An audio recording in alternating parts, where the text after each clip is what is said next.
Hi there. So today's topic, I wanted to talk about briefly about edema, dehydration, a little bit about how blood pressure. Although I'm gonna get into a full video when I get to the cardiovascular system, but for now, because my next topic will be the lymphatic systems, right? But I need to just talk about a little bit edema, and I do have a few um, sorry muscle video that I have to accomplish today. So tomorrow will be lymphatic system. I'm very excited about that. Okay, so um, I guess I'll start with the high blood pressure. I'm just trying to recall what I remember.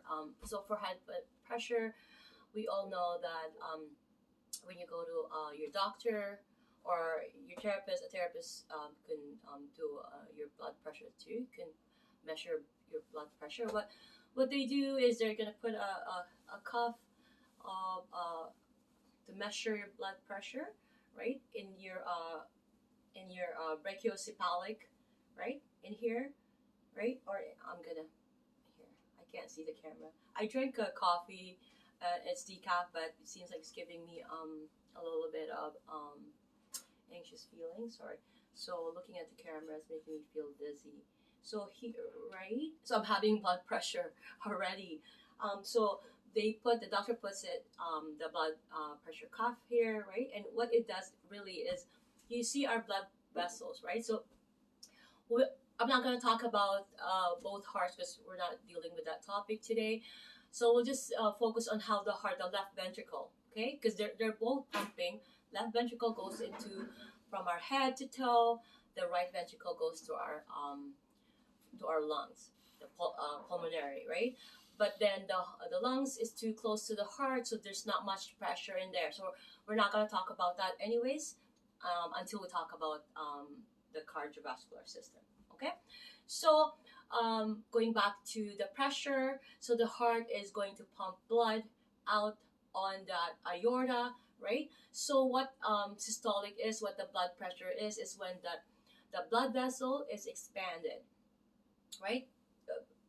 Not a lot of even a lot of people doesn't know even what's happening. They just know that systolic and diastolic, right? Systole is when the blood vessels stretch out to its maximum, and the maximum is 120 milligram, right? Why it's milligram? Because that's how they pressure it before, a long time ago, and we just stick to that, right?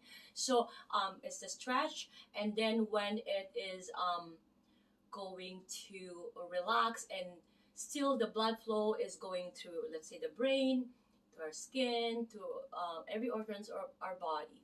Okay, our GI takes 25%, our skin takes 5. So that alone, we all know that it's going through a huge amount in that particular, and also that if, let's say, those vascular peripheral resistance um, is coordinating also with how the systolic and the diastolic. Okay, so the resistance meaning there's that contractions happening on the peripheral, meaning all your muscles, your tissues, and your brain, your all of those consist of tissues as well, right? So they all need all that nourishment of and what is it with the blood vessel contains the blood plasma, some proteins and water, right? So we all know that it does release water, and that's what happens when edema or dehydration. Okay, so before I get to that, I'm just trying to also recall what's happening with the blood pressure, right?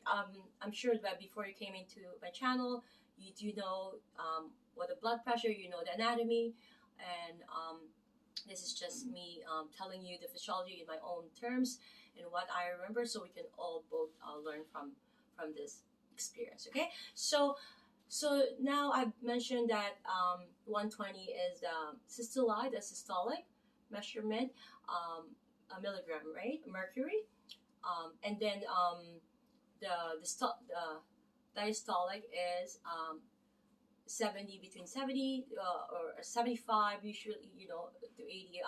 As long as it's not a big variance, right? Let's say 120 could sometimes to 125, right, to 130. So it's 120 is just like a baseline, right? But it could be a variance between those two.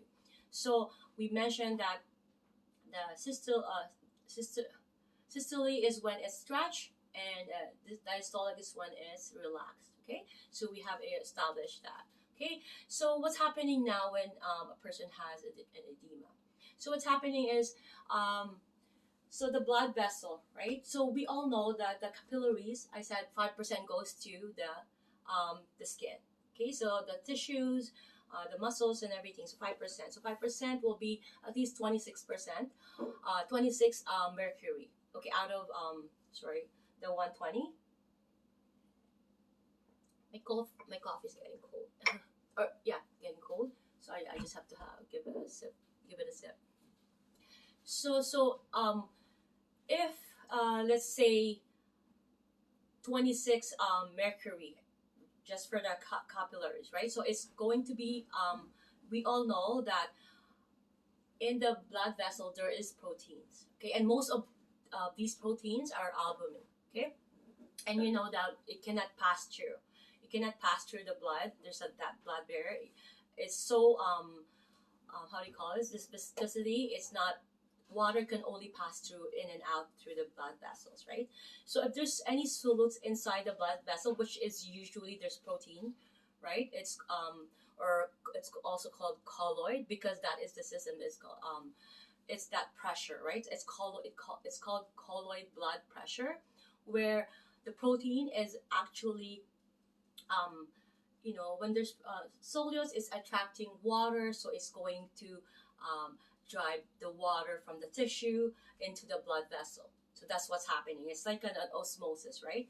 So, and when that 26 mercury, right, it's going through the tissue. So that's process, right? If there's an imbalance, I have mentioned before that our body is always about homeostasis, right? It's always about balance, equilibrium.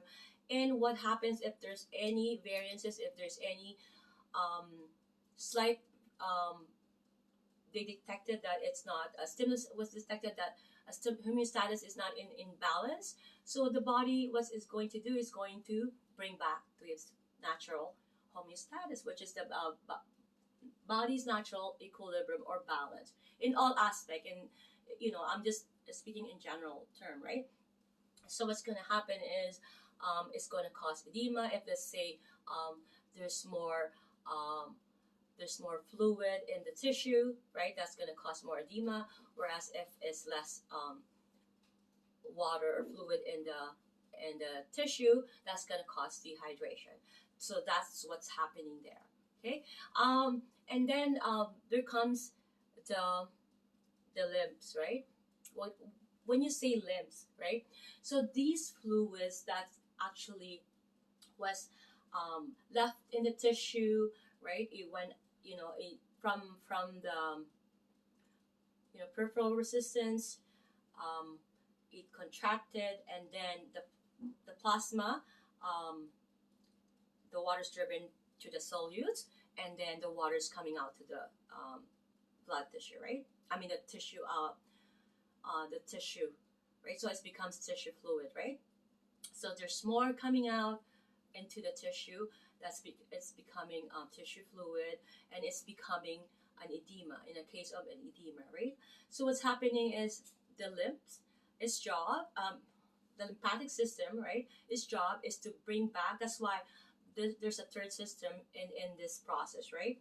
So the capillaries now, it will take out all those excess fluid and bring it back to. That's why there's that lymphatic system. And once it reaches the lymphatic system, it becomes lymph.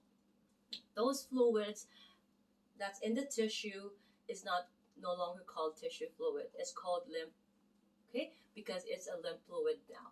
And I'm not gonna go further than that because, like I said, the next topic for tomorrow will be lymphatic system, and I can't wait for this topic because it's gonna be exciting. It's somehow interrelated. Well, they're all interrelated, right? But the topic that I did,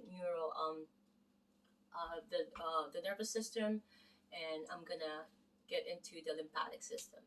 Okay, so just checking from what I remember. I didn't have any notes today. I didn't have a chance to make notes, but I believe I have not missed anything, in general terms, or the basic information that you needed to know.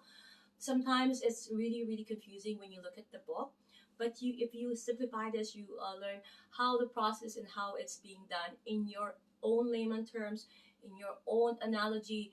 Use your own ways to know how the process is.